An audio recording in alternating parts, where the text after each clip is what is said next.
Hello, this video is intended to be an introduction to the LabRat software for managing science fair forms. And the target audience here would be the administrators and teachers who are using this kind of behind the scenes.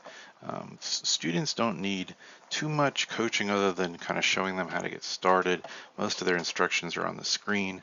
There are some walkthrough videos in the student section of the LabRat website, but this is intended for the adults involved to understand the process.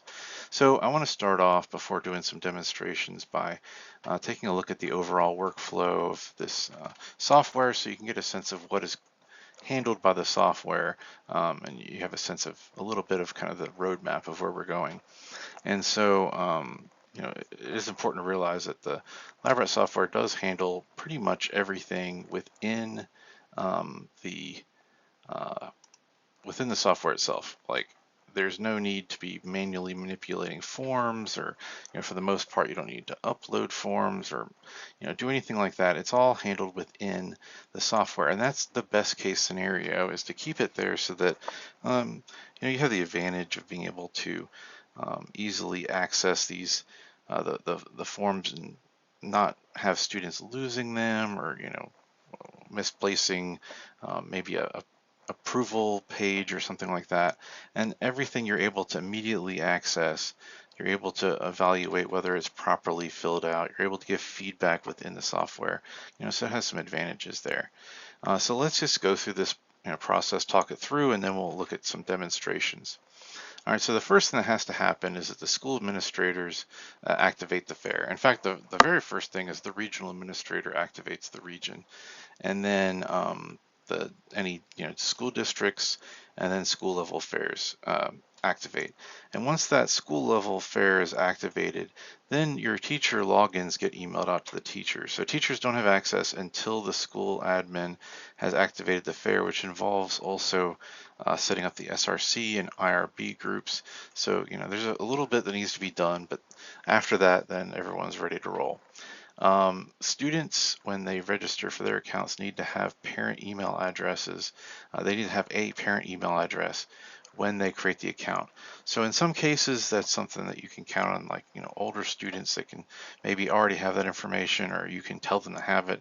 For some students, you might need to keep a parent email list handy, maybe have them do that in class. It's important they type everything in accurately.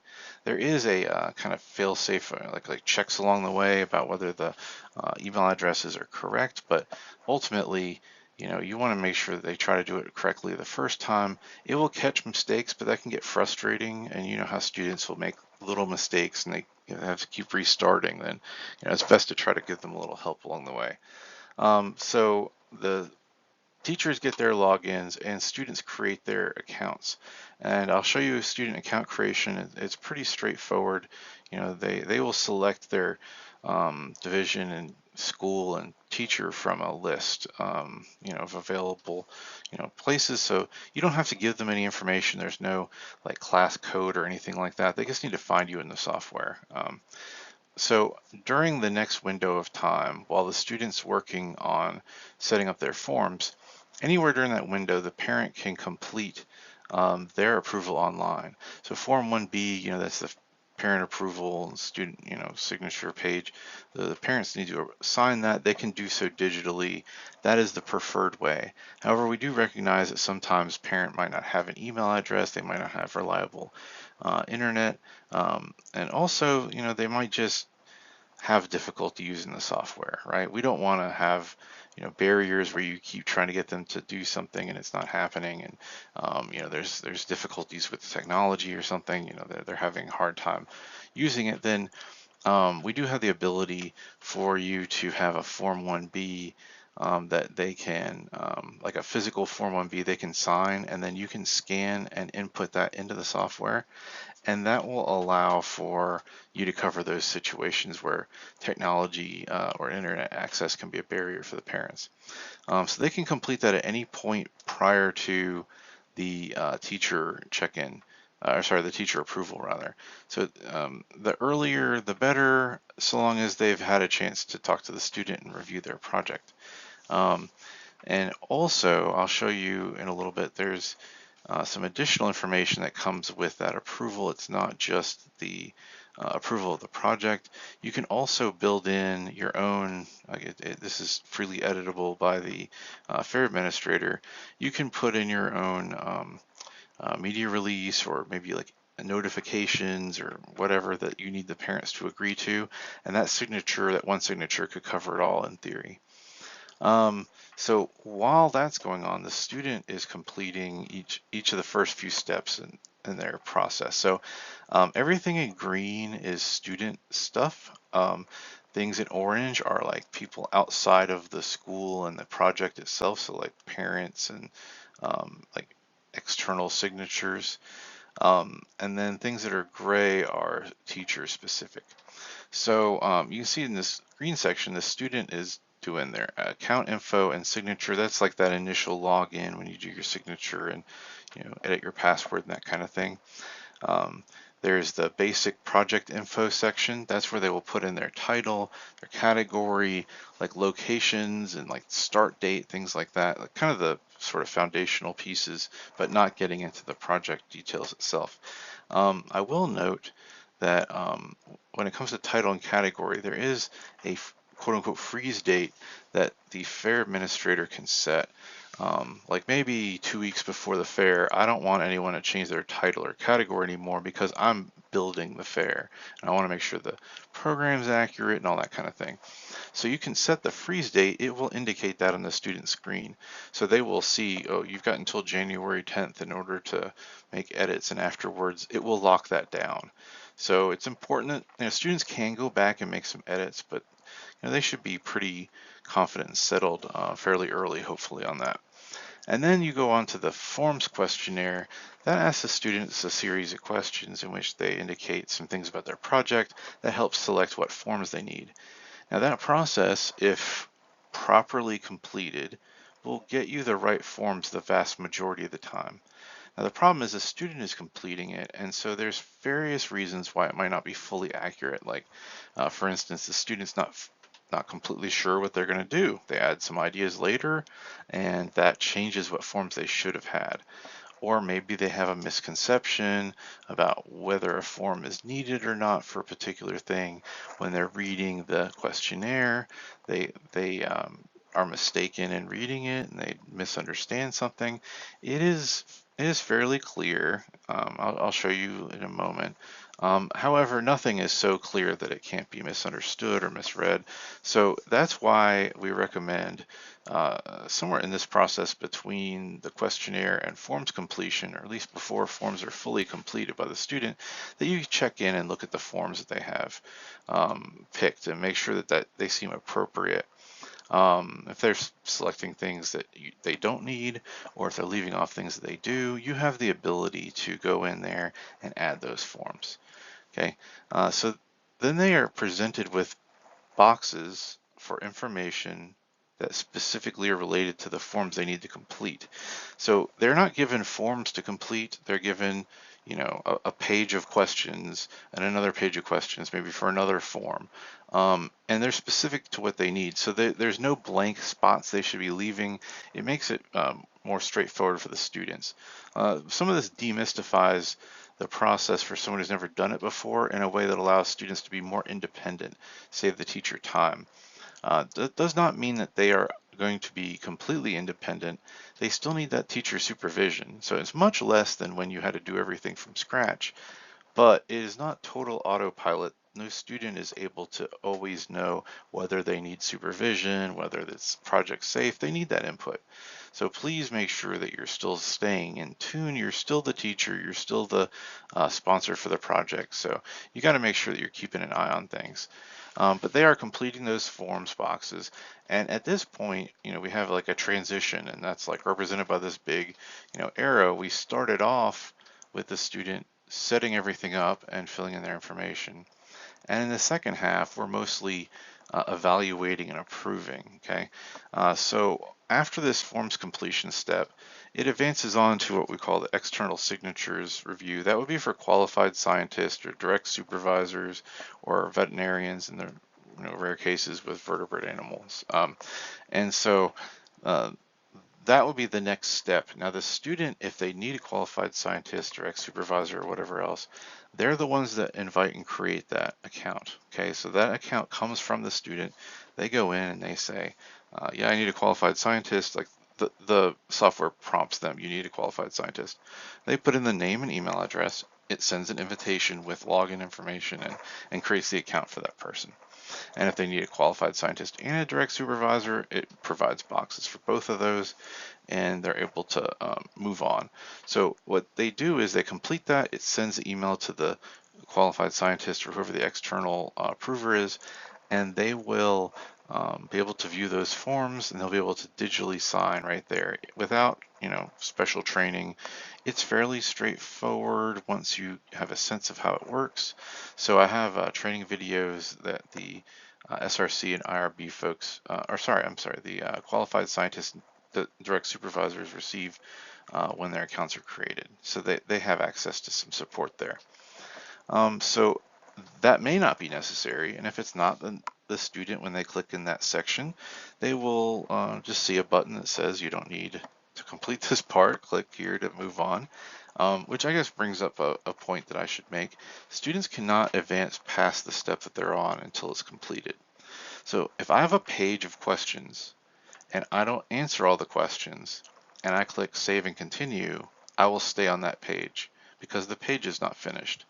And so if you have a student who says that they're stuck and they can't move on, the first thing before contacting support and whatever else, or assuming it's a software issue, go have them look and you look if needed to make sure there's no blank spots on that page, because it's really easy to, like, maybe they didn't scroll up high enough. When a new page loads, sometimes it loads kind of in the middle of the page. Just look and make sure that there's nothing that's incomplete. Okay, so once they get that stuff finished, they should be able to click next and advance. The reason that it is so restrictive on that front is because by the time it gets to the teacher review step, we want to make sure that they have done everything. We don't want the teacher getting a project to review that's not ready. Okay, so every step needs to be completed before the next one, and before we go to the teacher review stage, the qualified scientist and direct supervisor needs to be finished if that's relevant for the project. The parent approval needs to be finished, and the forms need to all be done, or else when they go to submit to the teacher, it will basically tell them to finish their project. Okay, so the teacher then is going to review the project, give some feedback, and provide approval, or send it back with feedback for what to do with the project to fix the forms so that it can be approved. Okay, so that's why there's a kind of back arrow here, is that the review process can involve kicking the project back to the student so that they can make corrections. Okay. And all throughout this process, at any point, the teacher can log in. They can see where their students are. They can log in as the student. They can see what forms they have. They can change the forms. They can see the groups. They can change the groups.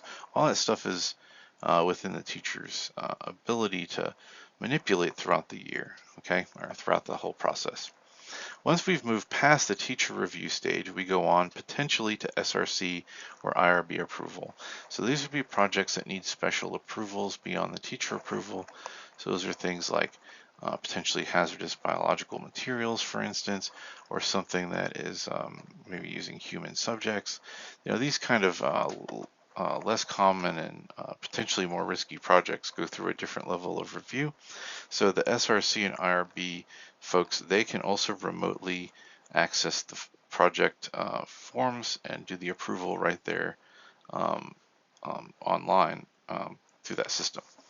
So the SRC and IRB, those folks look at the projects if needed. Again, many projects will advance past that stage, but for the ones that do need that approval, if the SRC or IRB members do not think that the project is ready for approval, they can kick that back to the student for revisions or changes, or to tell them why it's not getting approved.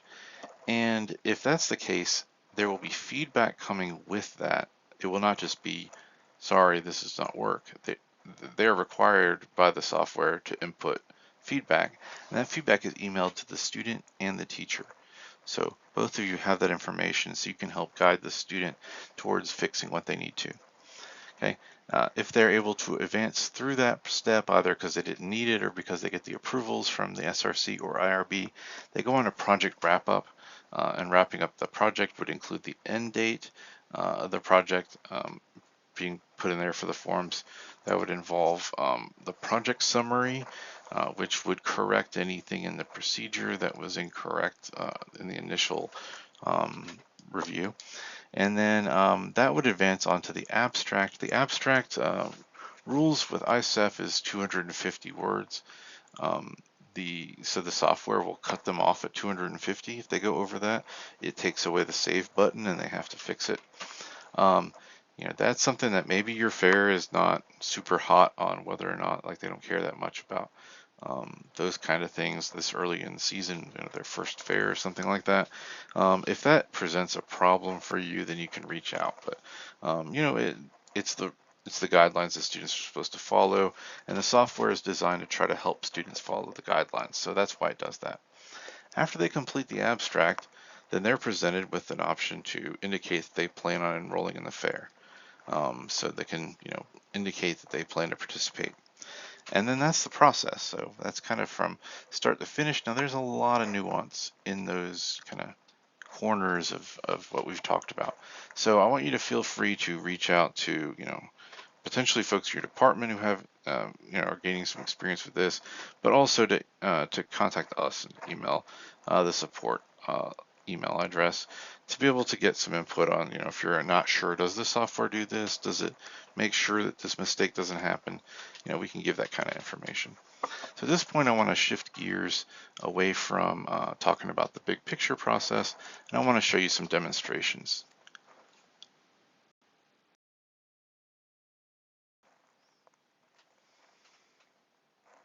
All right, so let's start off by taking a look at the student login page. So they can reach this by going to www.labrat.live, or they can go to the direct URL join.labrat.live. It'll take them straight here. Either way will work, and I would probably suggest pointing them towards the main website because that's going to also be where they could get support information, like some walkthrough videos, that kind of thing. And so that might be a good thing for them to see when they initially get signed up. So students are not always the best about reading directions, which is, like, problematic sometimes, but I would say particularly so in this case because they could have a lot of questions, but the majority of those questions are answered by information on the screen. So I would suggest that you repeatedly point out to the students that they should be reading the directions so that they're not pestering you with questions they could have answered themselves, or reaching out to our technical support trying to get help for something that they easily could have seen if they had read the directions. Of course, we'll answer whatever questions we get, but it'd be nice to filter some of those out. I do want to point out in particular about group projects. Um, so the best case scenario for group projects is that they're already in the group. They know who they're going to work with prior to getting registered. And if that's the case, then they have one student who registers first. That student receives a code that they can then give to the second student. The second student uses that code when registering. They're automatically linked together. If there's a third student, they use that same code again, and they create the other account, and everyone's good to go. When you have a group project, they all need to log in at least once. Even if they have someone who's doing more of the formed work than someone else, they all need to log in at least once so that they can get their signatures in the system and their account is set up properly. Okay, so I would encourage them to do that right after they set up their account. All right, so it is possible to add students to a group or remove students from a group later on. It is just more complicated for a number of reasons, but the teachers have tools that allow them to do that, and that's certainly a possibility. I just would encourage you, whenever possible, to try to have them grouped up before they complete the forms, but I know that's not always feasible. Okay, so now that we've talked about that, let's go ahead and click to confirm we understand and move on. So the student I mentioned earlier, the only information they really need is their parents' email address and I suppose, of course, their own. Okay, so we're gonna just create a little fake account here. So I'm putting in the student's email address and then the parent email address, and we click save. Now at this point, that triggers sending an email to the parent email address and checking to see if it bounces back. Okay, if it's an accurate email address or not. Okay, so if there's typos and it immediately goes undelivered, it's going to catch us at the next step. Okay. Meanwhile, the student is receiving an email with the confirmation number in order to move forward. So you're sure you're familiar with this kind of, you sign up and then it sends you an email and then you enter that code and, log in for the first time. And so that's the kind of situation here. So they will get a unique code in their email, but because I used I'm using placeholder kind of dummy accounts, I know what that code is going to be. So I would type that in, I click, and because it moved on to this stage, I know my parent email at least worked well enough for my email to send and not get bounced back. Because it would stop me at that point and say, hey, check your parent email address again. Okay, and then now I'm just entering some basic information. So like first name, last name, I create a password. Hopefully they create something better than password. And then their student number, that would be like their ID for the school. So I'm just typing some stuff in. So that's like helpful if you're setting up a school-based fair, or maybe if you get a list of students you need to cross-reference to student numbers, you would have that information. I'm going to say I'm in 9th grade. I need to enter in my parent name. I click save, and now I'm on to the step where I'm selecting my school. A couple of things at the top that, again, they might skip past, so I'm just pointing out to you so you can highlight it if it's relevant for you. In the rare instances where a student attends more than one school during their school day, for instance, a governor's school or maybe a technical school or something of that nature, then they're going to select the school that's associated with the science fair project and the adult sponsor. Okay, so if they're completing their science fair project through one school, but they attend another school the other half of the day, they're going to pick the school that they are doing the project with. However, so long as the account was set up properly, which we could help fix if there's any problems on that front, they would also get a dialog box at the end that would allow them to indicate what their second school is, so that both of them could be included for things like a program or something like that. Also, regional programs such as governor schools are the most common example for many of you that would be relevant for a science fair project. Um, those regional programs need to be listed as a separate school division because they don't fall within a school division. So that means that there'll be a school district for the regional or for the regional program, this governor school or whatever else it may be. So students need to be aware of that rather than just going into their own school district kind of blindly. They should be looking for that if that's relevant. Especially schools that operate within a school division, like maybe a vocational school that serves one school division, for instance. In that kind of case, then uh, that would be within the school district that the fair exists. I mean, common sense, like at whatever school or whatever school district that the school is in, that's where they would be found. It's only regional programs that are across multiple divisions that are listed separately. Okay, so they would find their school district first. So I've got a bunch of kind of dummy accounts here, so I'm just gonna hope for the best here. I don't know if I got schools under each one. There we go. Okay, I got the right one. So now I select my school. Usually there'll be multiple schools. In this case, it's just like a practice account, so it's just the one. And then I select my teacher. And then now I'm prompted at this stage of the next step is where they would be prompted to tell what their second school is if they go to a split program. But that's, relatively uncommon. They're going to indicate if they're working solo or with a group, and if it's with a group, are they the first person to register, or do they have a code for the other person? So I'm going to say that I'm solo, and then that gives me a little like prompt so I can confirm. Do I have the right school? Do I have the right like level of school? Do I have the teacher's name correct and all that kind of stuff?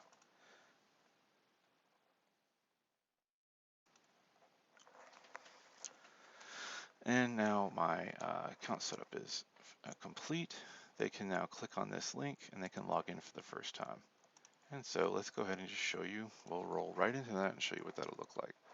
All right, so let's see if I can remember what account I used. And I think I said password for the password. All right, good. So the initial login looks a little different than other logins, and the same is true for you. It looks slightly different than for the adult. Um, they need to review the international rules, like the ISEF rules, and the ISEF integrity materials. And their signature is certifying that they have read those rules and uh, the scientific integrity materials. And so these buttons just take them to the link. So I'm not going to do that right now, but that's what that does. And then they would sign. The signature box is, we don't expect a perfect signature there. I'm just going to put a little blob, and I click save. Now they're going to fill in the rest of this information, which is primarily already here, but there's a few things they can edit. So they can't edit things like their code or whatnot, but they can edit their name. Maybe they realize that they typed something wrong. They can fix that. They can change their email address, but it will not change their login. Like their login is their email address. So if I edited my email address, that means I would get emails to a different email account, but my login would remain the same. I can change my password. I can't change my grade level. If there's something in here that needs to be changed, the teacher has access to changing some things. And what there isn't access to change, then you can contact us at technical support. All right, so if there's anything to fix, they fix that, they click save. And this brings me to the student's uh, project page here. So in the future logins, this will show me progress reports, like kind of how far along I am. But because I haven't started, there's nothing here. Okay, so I can go, if I need to go back to my account information to change password or something like that, I can do that here. View progress dashboard brings me right back to this main page. Digital forms we'll look at in a moment. And report problem, if there's any technical issues, then this is the proper way to report that. So they go into, I guess I should point out the flow here is that only one button at a time gets unlocked. So eventually they'll all be unlocked, but they can't skip ahead of the process. That's by design for reasons I mentioned earlier. So I click Basic Project Info. I have the ability as a student to change to a group project. I indicated it was solo. If I click that it's a group project now, it will give me the code in order to share with somebody who hasn't made an account yet. Okay, if they've already made an account, if my prospective partner already has an account, then I need my teacher to merge the projects. Okay, that's an important point. Also, if my parent hasn't done the approval yet, or my partner's parent hasn't done the approval yet, I can click this button and it will automatically send emails to the parents associated with the project asking them to complete the approval. All right, so I'm just going to fill in some kind of nonsense here just to like get us through. Put in a title. I select my category from this drop-down menu. I need to put in a tentative start date. This is like when I plan to actually get going. Typically, the primary source of data would be collected by yourself. Where will you conduct the experimentation? So I can select, any of these options. If I select school, it will automatically fill in the school information for me. If I have a second location, I can click that. It'll pop up another interface like this that I can enter the second location's information. So I click, and it takes me back to this main page, okay, to the dashboard. If it didn't take me back, that would mean I left something blank. All right, here's my forms questionnaire. Okay, so I'm not going to go through all the little details here, but it does cover each of the main types of projects or each of the forms that might need to be added. And for each one, it's giving like, what falls under this category, what are some considerations, what are some examples, specialty cases, exceptions, anything like that. And they click the checkbox at the bottom of that section for anything that applies. Okay, so they just kind of go through, they work on it, and they pick what they think they need. For simplicity's sake, I'm not going to pick any of those things. However, I must pick something. There's no save button down here, and it says you can't advance forward yet. I can click none of the above. That makes sure that I was at least paying enough attention to, not skip past something. So based on the information provided, you will not require external approvals. I click save, and this brings me down to the next step, which is research forms, plans and forms. So this is where I'm going to enter in information that's going to end up on my research plan and other forms. Okay, so again, I'm just going to put in some placeholder information here just to get us through. But this is the same kind of stuff. This is all, you recognize these sections as being parts of the research plan. So for the bibliography, it does not handle formatting fully, but it can keep them separated if I do like a separate line for each one, then it will remember that they are separate sources and will present them as such instead of just being a continuous block of text. I save, I move on. Okay, now it does not advance me yet because I haven't clicked the save and advance to the next stage yet. I had just saved that one page. If I had a more complex project where I had maybe a risk assessment or human subjects or potentially hazardous biological materials, I would get other pages of questions that are needed for those forms. But in this case, simple project, I don't need anything else, so I save in advance. Now you see my external signatures is unlocked, so each time I advance, it unlocks the next thing. I do not need any external signatures because my project doesn't require it. It says to continue on to the teacher approval. I can't click teacher approval yet, but I advance to the next step, and now that's unlocked. I go into my teacher approval. The student needs to choose to send it to you for review. Okay, so it doesn't happen automatically. I get all my forms, all my ducks in a row, so to speak, and then I click to approve. And it says that my request is not submitted. I'm missing at least one forms component. And so in this case, I don't have a parent signature. Okay, so that's a problem, but I can fix that problem in just a moment here. So this is a training account. And so if you see this little white piece here, I have the ability to kind of cheat my way through this. And I think I have to refresh the page. And that's something that might be, obviously students can't use that. It's only for the training section, but you are able to maybe like skip through some stuff. You'll notice here now I have my project dashboard that I was talking about earlier, and I can check, do I have parent signature and student signature? Yes, they're completed. NA for the other students because it's a solo project. Okay, so now I go back to the teacher approval, I click the teacher approval button, and it has been submitted because I was missing my parent signature. So it doesn't let me advance if I haven't done everything I need to do.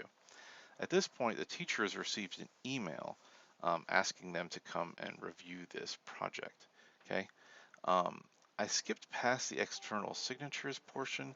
I do just want to point out real briefly, if the student needs qualified scientist or direct supervisor or a veterinarian in those rare cases, then they create the account for that person by filling in their information. Okay, so it's nothing the teacher needs to do beyond maybe vet who the person is that they're working with. Okay, so I'm going to flip over to the teacher approval and show you what that looks like. So this is the teacher that we selected for that student. And you'll notice this role selector thing that pops up. That's because this teacher has more than one role. They're the teacher, but also they've had some students indicate they're the direct supervisor for their project. And so to do that approval, they can click on here. So you don't have separate logins. Everything's under the same login. And it's just different buttons on that initial login. So I click the teacher button. I have a little summary of like how many students have set up accounts and how many have begun progress and how many are ready for approval and all this kind of stuff. Okay, like I have two students who have received teacher approval, 0 pending SRC or IRB, and one that's fully approved. So there's a few different pieces of information that can be helpful. Your favorite spot is going to be this project dashboard. Okay, it might take a moment to load. It kind of depends on how many students you have in your class and that type of thing, but it should be pretty quick. So this page gives you everything that you need in order to review, update, edit, you know, monitor, whatever you need to do. There's a reports section I'll show you in a moment, but the project dashboard gives you a lot of tools. And so there's a tab here for the tools, and then there's a tab for instructions in case you kind of forget what's what there. I know this is like kind of a scary looking diagram, but just stick with me and I think you'll understand. Um, each of the projects is composed of a series of buttons on that screen. Okay, so like if we were to just go back real quick, when I'm looking at this, this is not just like Matthew Walker's information. Each of these are buttons, and each of them have the capacity of doing something. Okay, and so the little people heads next to names that's across the top row are students. So it lists the student, but also by clicking on the student, you are able to log in as that individual. When you log in as a student, you have full editing rights. You're exactly like the student actually logged in. So if there's some little typo and you're just like, look, it'd be easier for me to just fix it, then you can just fix it. Okay? Or if a student's having trouble and they say, I can't get this to work, and you want to see it from their point of view, you can click that button and log in as them. Okay. Under that is a title, and it has a little spyglass, or not spyglass, magnifying glass next to it. And if you click on the title, so first of all, it's giving you the title, it's giving you information. But if you click on the title, it takes you to the review and approval screen. It gives you the category. If you click on the category, it gives you a drop down to change the category to something else. Group and solo indication, whether it's group or solo, and if you click on that, it'll give you buttons and drop downs to be able to change the groupings. You've got what form um, or what extra forms are required for their project. So for instance, this requires the basic 1A, 1B, and research plan, as well as Form 7, because it's a continuation. Okay, so this will show you what forms are required right now, but if you click it, it will give you an interface in order to add or remove forms for a student. And then this, where it says external signatures, that's an indication of progress. That's the spot that the student is right now. They're pending their external signatures. And if you click on that, you're going to get a report, kind of a personalized report for that project about their progress. And finally, there's a button off to the right to generate forms. So there's another place to generate forms on this software, um, but the other way creates individual files for each of the forms. This creates a little batch forms file. So you get one file with all the forms merged together, and that's like kind of a quick way to generate your forms. You don't need the forms directly because you don't need to print them or do anything with them. However, sometimes people like to view the forms. It's kind of the easiest way for them to take a look at the projects. All right, so now I'm going to go back to my tools now that I've overviewed them. Okay, so just as an example, if I click on Matthew Walker here, it opens up a new tab. So I haven't lost my old page, but here is his account, and so I can change anything about this as if it were my own project. Okay, so I can also click on the project title, and that gets me ready for project approval. Okay, now it takes a few moments, as you just saw, because it's generating the forms, turn them into PDFs. Okay, you can resize the forms using these buttons if they don't show up at proper resolution, and then it's just going to show each of the forms, and you can scroll through and you see them. Now, if it's time to review the project, then you're going to have a review interface at the end. Okay, so you have the feedback forms, or the feedback boxes are already here, but you can't reject or accept the project at this point, okay, because it's not ready for that yet. The student has not said please review it. So you're just like reviewing it to like make sure they're on the right track at this point. I can close this screen by clicking that button so that I don't have to continue looking at that.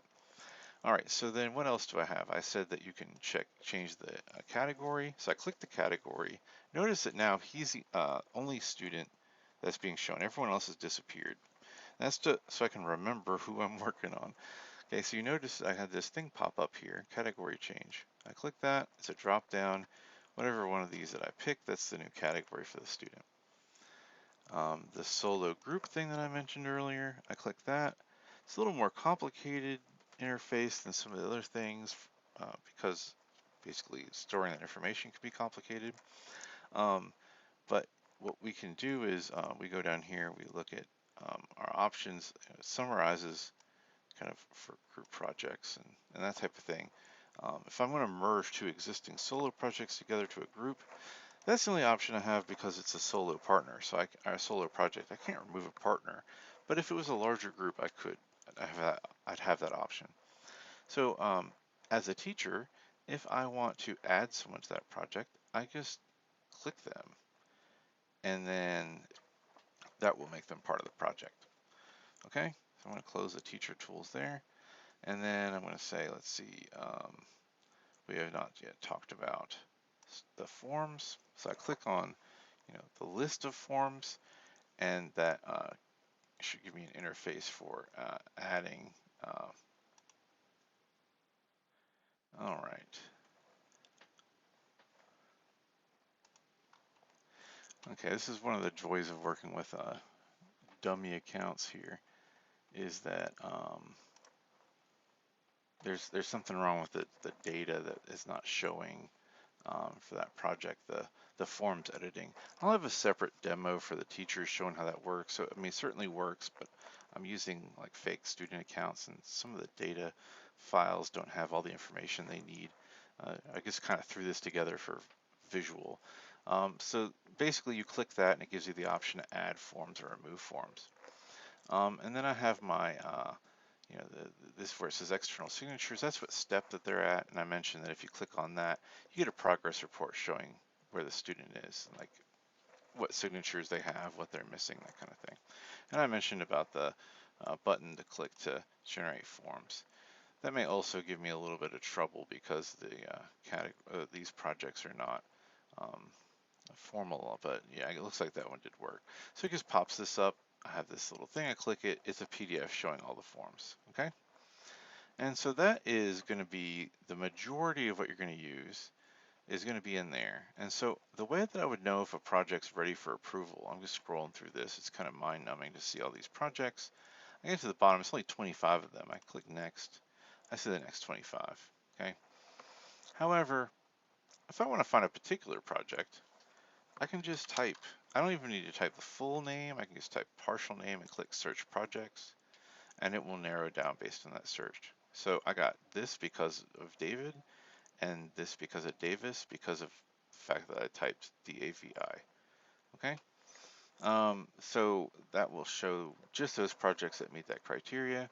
I click resume full list to like undo the search. Okay, so how do I know if a project is waiting for my approval? So two main things. I will get an email telling me that there's a project waiting for my approval. And two, the the project title button will be green, and it will have little starbursts on either side of the project title. And that will be an indication that that project has been sent to you for approval. Okay, let's see, I did have a project that, well, that's not the one that we were just looking at. Let's see. I'm trying to remember what I named that poor guy. Might not actually be linked to this teacher properly.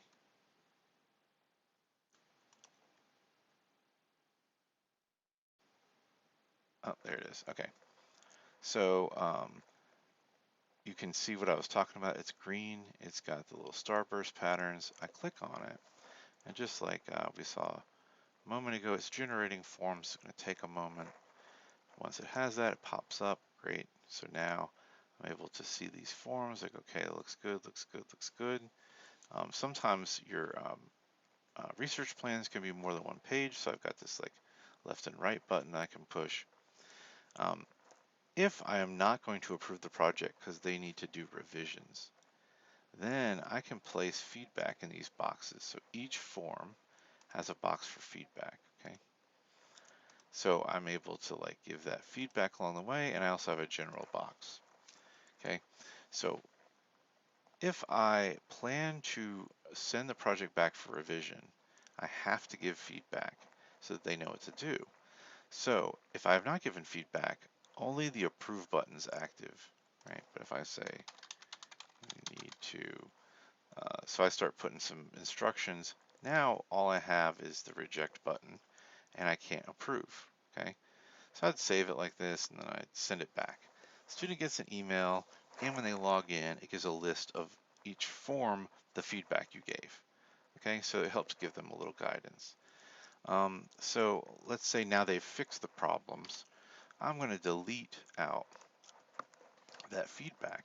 If you can't approve a project, it very well could be because you have some feedback in there. So you got to scroll through, look at each of the boxes. Now I can click Approve Project. It takes me back to my list, but now the project is completed for the student. Okay, now I can loop back to the student at this point and show you the rest of it, but honestly, I think that this is plenty enough for right now. Basically the remainder of the time they're going to be just filling in their project summary and their abstract, and it gets pretty straightforward after that. Um, and so I think that this covers our basics for giving you a little introduction. Um, there are some additional pieces of information for fair administrators to get started. Um, you have access to some tutorials for that, so please watch those videos that are specific to that.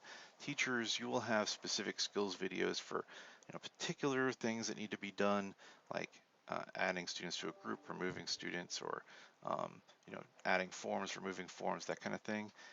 The instructions are generally on the screen, but those videos are intended to supplement that. There's not a separate manual. It's just the videos and then the instructions on the screen. The idea is not to give you a big packet to have to read, that you're able to just look at some demo videos. If you find that there's something that you don't understand how to do, and it would be helpful to have a demo video. We're still building those videos, so I encourage you just to, use that little button up here at the top of the screen, report a problem. It doesn't have to be a problem. It can be a suggestion. You can say, hey, I need this video because I don't know how to do this thing, and you haven't posted one yet, and we'll get one up there for you. Okay? If you have any questions or problems, start off reaching out to your local administrators, and if they don't know the answer, or if you feel like it's a specialty situation and you need an answer from us, then get in touch with us through support@labrat.live. You have that in email, that your welcome email that you received. So I hope that this is helpful, and good luck to you in your science fair projects this year, and have a great day.